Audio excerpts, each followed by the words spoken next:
আল্লাহ পাকের কুদরত। কত বড় বিপদে পড়েছো, বিপদে পড়লে আমার মাওলার দরবারে দাঁড়ায় যাও। একটু মুসল্লাটা বিছাইয়া অমিনাল লাইলি ফাতাহাজ্জাত বিহি নাফিলাতাল লাক আসা আইয়া বাসাকা রাব্বুকা মাকামাম মাহমুদা। তুই বিপদে পড়েছো, আল্লাহ পাক রাতের মাঝে এক তাহাজ্জুদের নামাজ রাখলেন। ওই নামাজে তুই দাঁড়ায়া যাও, আর দাঁড়ায়া আমার মাওলার দরবারে বলো, আল্লাহ আমার ছেলে নাই, তুমি আমারে ছেলে দিয়া কলিজা ঠান্ডা করে দাও। আমার মেয়ে নাই, আমারে মেয়ে দিয়া কলিজা ঠান্ডা করো। আল্লাহ 10 বছর হয়ে গেল, একটা সন্তান দাও না, একটা সন্তান দিয়ে আমায় কলিজা ঠান্ডা করে দাও। আল্লাহকে বলো, আল্লাহ দুনিয়াতে দ্রব্যাদির অনেক পরিমাণ দাম, আমি কিনতেও পারি না, সুন্দরভাবে চলতেও পারি না, ছেলেটারে সুন্দর করে পড়াশোনার খরচ চালাইতে পারি না, স্বাভাবিকভাবে চলার মতো যেই অ্যাবিলিটি তুমি আমাকে সেই টাকা পয়সা দিয়ে দাও। আল্লাহর খাজানায় কমতি নাই, কিন্তু আমাদের চাওয়ার মধ্যে ভেজালের অভাব নাই। ওই তাহাজ্জুদের নামাজে যদি নামাজে দাঁড়াইয়া আমার মাওলার দরবারে চাইতে পারো, আল্লাহ দিবে কি দিবে না? দিবেনি? সন্দেহ আছে? আহা, আল্লাহর কাছে চাইতে পারি না, আমরা চাইতে পারি না। চাওয়ার মধ্যে কত ব্যস্ত, চাওয়ার মতো চাও বড়ুরার মানুষ, চাওয়ার মতো চাইতে পারলে আল্লাহ তোমাকে অনেক পরিমাণে বাড়ায়া দিবে। কেমন দিয়া দিবে? আল্লাহ পাক যুগে যুগে সবাইরে দিয়া দিলেন, আল্লাহ পাক বড় কামিয়াবি বানালেন। বলতেছিলাম জান্নাত আর জাহান্নামের মাঝে, জান্নাতি আর জাহান্নামীদের মাঝে পার্থক্য হলো প্রথমত নামাজ। জান্নাতীরা নামাজ পড়বে, জাহান্নামীরা নামাজ পড়বে না। প্রশ্ন করার পরে 1 নম্বরে উত্তর দিয়া দিল, আমরা নামাজি ছিলাম না। এরপরে এরা বলবে, কেন তোমরা জাহান্নামের মধ্যে আসলা? এরা বলবে, ও জান্নাতীরা, আমরা দুনিয়াতে মিসকিনদেরকে দাঁড়ায়া দিতাম, ভিখারি যখন আমাদের দুয়ারের সামনে হাজির হয়ে যেত, আমরা ভিখারিকে ভিক্ষা দিতাম না, আমরা ধমক দিয়ে দাঁড়ায়া দিতাম, এ বান্দা ভিখারিকে ধমক দেওয়া যাবে না।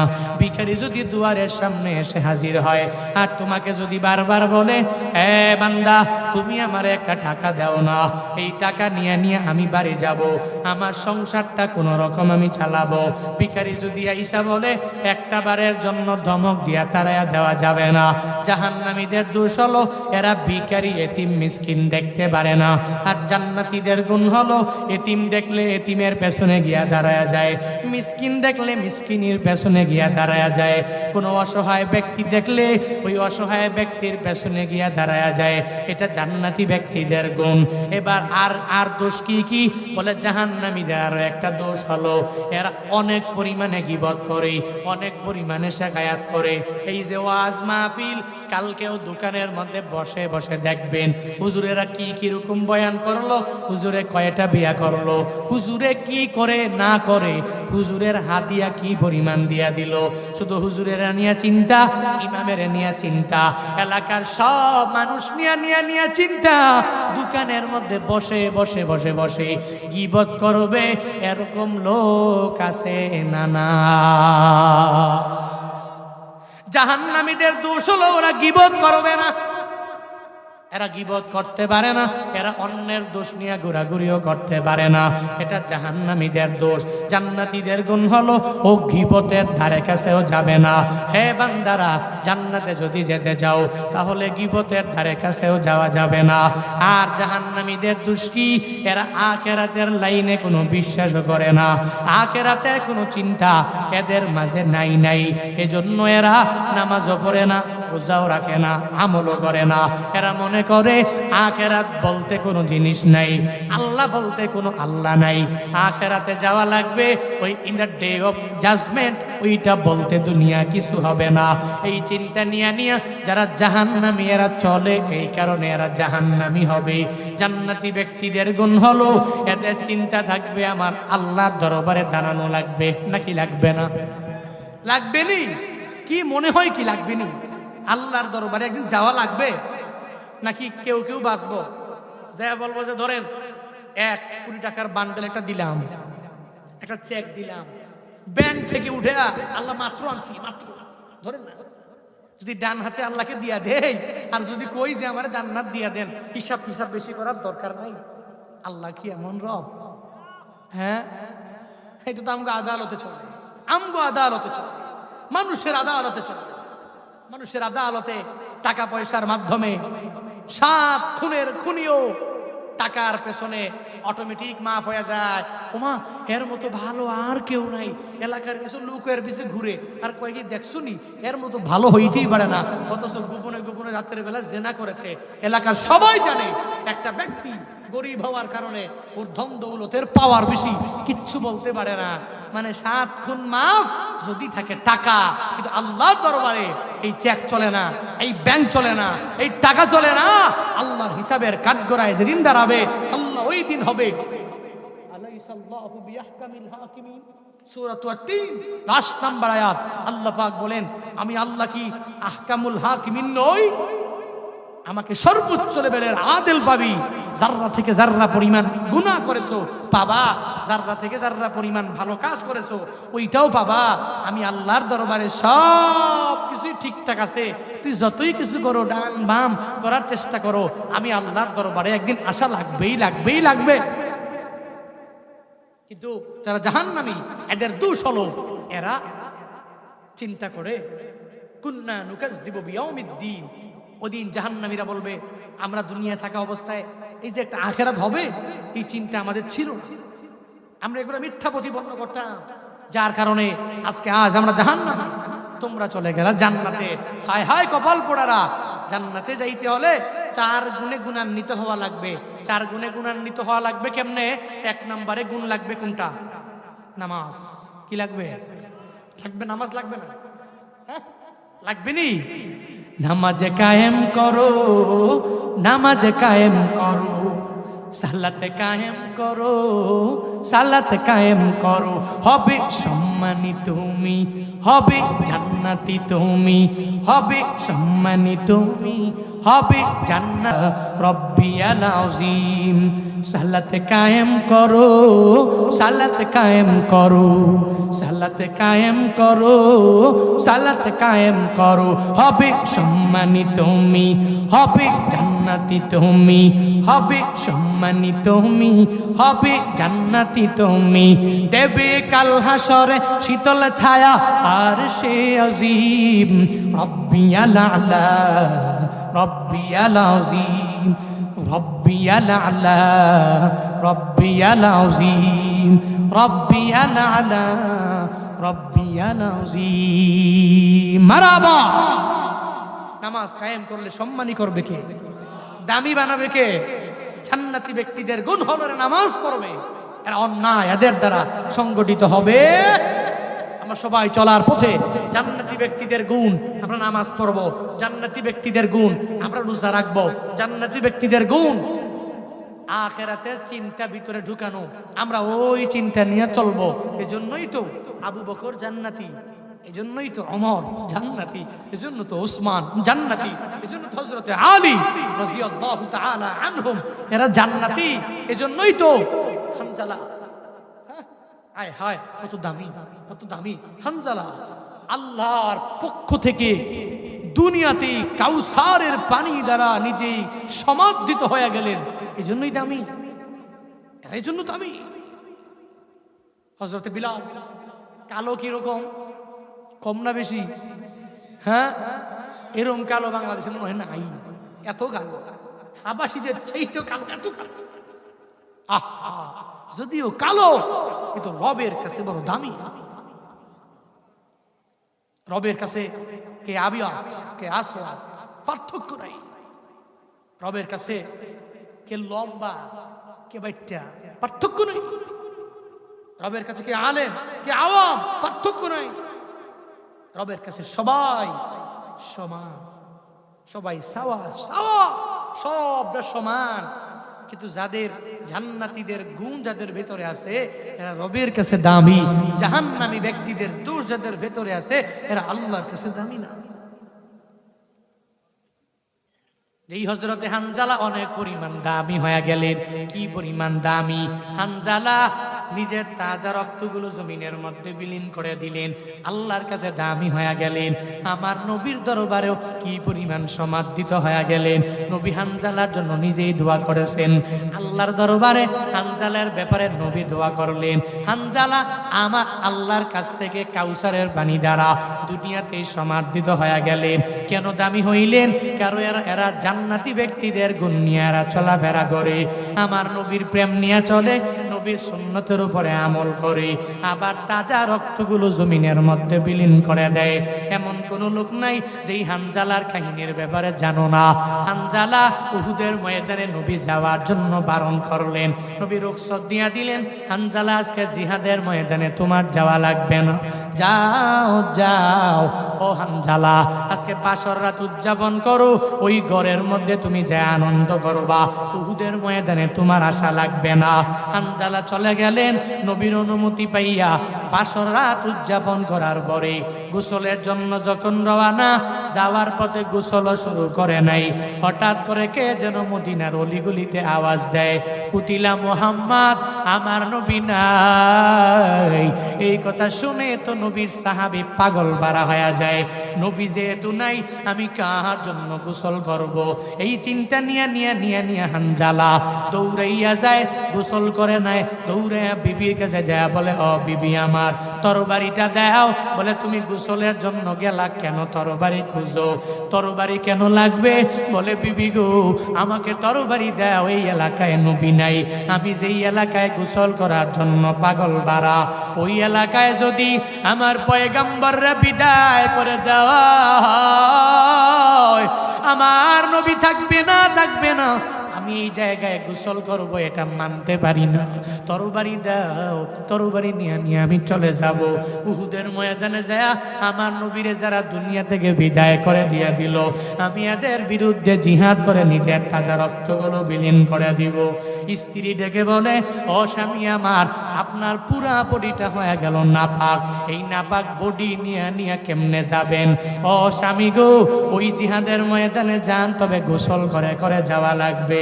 স্বামী ডেকে বলে, ও স্ত্রী আমার, তোমার দিলের মাঝে কি আমার নবীর প্রতি মহব্বত নাই? যেই এলাকায় আমার নবী নাই, তুমি তরবারি দাও, এই তরবারি নিয়ে আমি যুদ্ধের ময়দানে যাওয়া লাগবে। দৌড়াইয়া রওনা হয়ে গেলেন, স্ত্রীর কথা মানে নাই, তরবারি নিয়ে উহুদের ময়দানে হাজির হয়ে যায়। আর কাফেরদেরকে দেখে নবীর প্রতি প্রেম অন্তরে নিয়ে এদেরকে কচু কাটার মতো কাফেরদেরকে জাহান্নামে পাঠায়া দেয়। একটু পরে হানজালা উহুদের ময়দানে শহীদ হয়ে যায়। ইন্না লিল্লাহি ওয়া ইন্না ইলাইহি রাজিউন। হানজালা শহীদ হয়ে গেলেন উহুদের ময়দানের যুদ্ধ শেষ হওয়ার পরে। রহমাতুল লিল আলামিন সাহাবায়ে কেরাম যারা, এদেরকে বললেন সব শহীদের লাশগুলোকে একসাথে করে নাও, এদের গোসল দেওয়া যাবে না, বিনা গোসলে এদেরকে দাফন করে দাও। কারণ হলো যারা দুনিয়াতে আমার আল্লাহর জন্য শহীদ হয়ে গেল, এদেরকে গোসল দেওয়া যায় না, বিনা গোসলে এদের দাফন দেওয়া লাগবে। হাসরের ময়দানে আল্লাহর বিচারের কাঠগড়ায় যেদিন এরা দাঁড়াইয়া যাবে, ওই দিন আল্লাহর সামনে দাঁড়াবে, একজনের ডান হাত নাই আর একজনের ডান বাম হাত নাই, একজনের ডান পা নাই বাম পা নাই, একজনের পুরো বডিটা রক্তাক্ত হয়ে যাবে। এমন হালাতে আমার মাওলার দরবারে উঠবে, আল্লাহর সামনে দাঁড়াবে।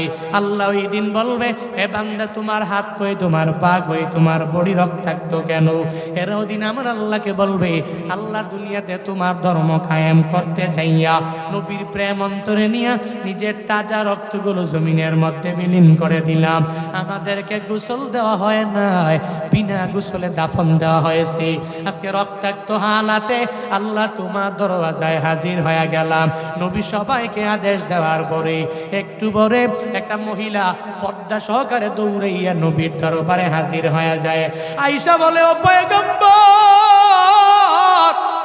আপনি সবাইকে বিনা গোসলে দাফন দিবেন, তবে আমার একজন স্বামী আছে, ওই স্বামীর নাম হলো হানজালা। নবী গো, আপনি রুখসত দিয়েছেন, এরপরেও রুখসতটা মানে নাই। তাজা রক্তগুলো জমিনে বিলীন করে দেওয়ার লক্ষ্যে আপনি যে এলাকায় নাই, সে ফরজ গোসলটা পর্যন্ত করতে পারে নাই, রক্ত বিলীন করে দেওয়ার জন্য তরবারি নিয়ে চলে আসছে গো নবী। তাকে বিনা গোসলে দাফন দেওয়া যাবে না, আগে গোসল দিবেন, এরপরে দাফন কার্যগুলো সম্পাদন করবেন। নবী আমার বলে, ও সাহাবায়ে কেরাম, যাও যাও, আমার সাহাবী হানজালারে খুঁজো। আর ওই হানজালার লাশটাকে বিনা গোসলে দাফন দেওয়া যাবে না, আগে গোসল দাও, এরপরে গোসল দিয়া তাকে কবরে ঢুকায়া দাও। হানজালার লাশ খুঁজে খুঁজে সাহাবায়ে কেরাম পায় না, অনেক চেষ্টা করেও পাওয়া যায় না। সব লাশগুলো এক এক এক করে খুঁজতে লাগলেন, কেউ পায় না। ওই এমন একটা পর্যায়ে হানজালার লাশ যখন পাওয়া যায় না, আল্লাহ পাক বলেন, জিবরাইল দৌড়াও, আমার নবীর কাছে যাও, আর নবীকে গিয়া গিয়া জানায়া দাও, হানজালার লাশ দুনিয়ার কোনো পানি দ্বারা গোসল হবে না। এই হানজালার লাশ তো উহুদের ময়দানে পাওয়া যাবে না, আমার নবীকে গিয়া জানায়া দাও, সেই হানজালা আমি আল্লাহর প্রেম নিয়া নবীর প্রেমের সাগরে ডুব দিয়া নিজের তাজা রক্তগুলো বিলীন করে দিতে দ্বিধা করে নাই। ওই হানজালার গোসল দুনিয়ার কোনো পানি দ্বারা হয় নাই, আসমানে নিয়ে এসেছি ওই ফেরেশতাদের মাধ্যমে। আসমানে হানজালার গোসলটা কাউসারের পানি দ্বারা দেওয়া হয়েছে। কান্দিয়া বে কুলরে হানজালা শহীদ রে, কলিজাসি রিসে সেই জঙ্গে ওহুদে, কলিজাসি রিসে সেই জঙ্গে ওহুদে। নবীর এক সাহাবী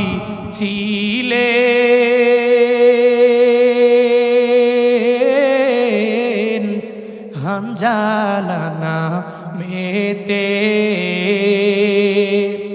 তিনি শহীদ হয়েছিলেন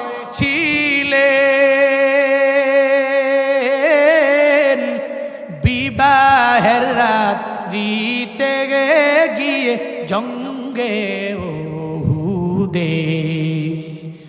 নবীর ডাকে গভীর রাতে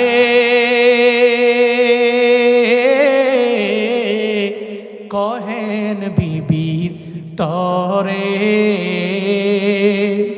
বিয়ের রাতে চলছি রনে, বিদায় দেওয়া মারে রে যাব জঙ্গে ওহুদে। হাত তুলে ইস্তিরি বলে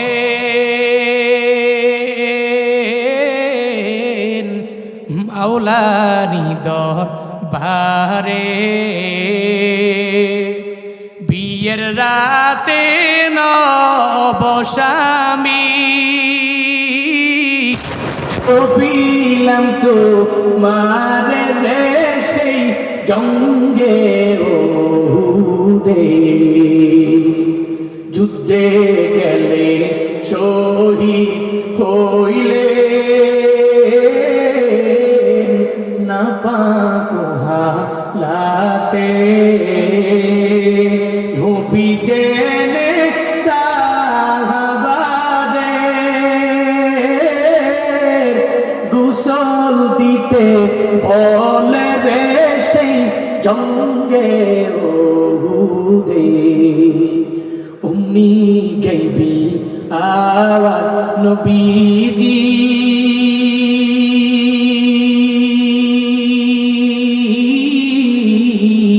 পাইলেন শুনিতে,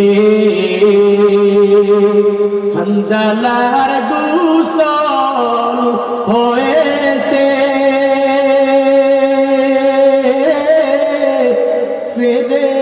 যাদের হাতে রে জান্নাতের পানিতে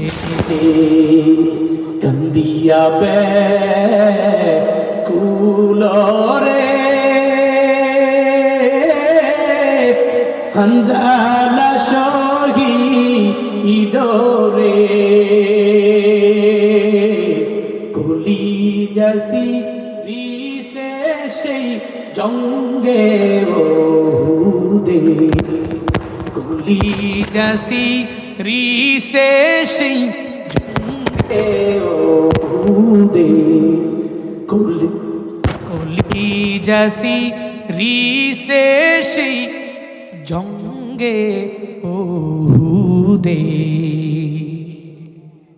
নবীর জন্য কি পরিমাণ পাগল পাড়ারা, তাজা রক্তগুলো বিলীন করে দিতে পারলে নিজেকে সার্থক মনে করে, সফল মনে করে, নিজে প্রাউড ফিল করে। আশিক জান্নাতীদের গুণ এদের মাঝে। আজকে আমরা ইসলাম পাইলাম রেডিমেড, রেডিমেড একটা কাপড় গেলাম, এই লিয়ে গেলাম, জুব্বাটা কিনলাম, চলে আইলাম, বানায় রাখছি রেডিমেড, প্রত্যেকের মাপে মাপে। শার্ট কিনেন আপনারা, শার্টও তো রেডিমেড পাওয়া যায় না, সুন্দর সুন্দর শার্ট, সুন্দর গেঞ্জি পাওয়া যায় বিভিন্ন জায়গায়। সুরভ টপ 10-এ ঢুকেন, ওখান থেকে কিনেন, রায়মন্ডে কিনেন, ঢুকেন, ওখান থেকে কিন রেডিমেড। এই রেডিমেড বানায় রাখছেন, নিয়ে চলে আসতেন, নিজে বানানো একটা রেডিমেড আরেকটা রেডি করে রাখছেন। আপনি গেছেন তৈরি করা নিয়ে চলে আসছেন। মাগার হাতের বানানো যেটা, রেডিমেড বানানো যেটা, দুইটা সমান সমান নাকি? ওদিনও এক জুব্বা কিনছি, জুব্বা পরে দেখি রেডিমেড, এর ডানে গেছে এদিকে, বামের এই এদিকের এই শিশুলায় পড়ছে, জুব্বা গেছে এদিকে, এ দেখা যায় আমার এক হনুমানের মতো। কি কি পড়ছে বাদ দেব, ওই আগিলা কত ভালো আছে, এগুলাই ঠিক আছে। যে হ্যাঁ বলি তুই বানায় দাও, হ্যাঁ বানায় দেয়। আমি জাকির ভাই যেন বানায় নাকি, জাকির ভাই ও বানায় জুব্বা টুব্বা মাপটা বলে সুন্দর করে, রেডিমেড না, এজ এ মাপ দেয় সুন্দর করে, তার মাপ অনুযায়ী বানায়। আমাকে ইসলাম আমরা পাইছি রেডিমেড, এরা সুন্দর করে বানায় টানায় দিয়ে গেছে। এখন খালি এসে গাও দিয়া কই আমি মুসলমান না। বাবা, একটু মুসলমান হওয়ার জন্যে জান্নাতি ব্যক্তিদের গুণে নিজেকে একটু সাজানো লাগবে, গুণান্বিত করা লাগবে। জান্নাতি ব্যক্তিদের গুণ নামাজ, গরিব ভিখারীদেরকে সাহায্য। জান্নাতি ব্যক্তিদের গুণ হলো গীবত মুক্ত কথাবার্তা। জান্নাতি ব্যক্তিদের গুণ হলো আখিরাতের প্রতি অগাধ বিশ্বাস। এই 4 গুণে নিজেকে গুণান্বিত বানাবো। পারবো ইনশাআল্লাহ, পারবো ইনশাআল্লাহ। আল্লাহ পাক আমাদের সবাইকে সেই তৌফিক দান করুক। সকলে পড়ি আমিন, আরো জোরে পড়ি আমিন।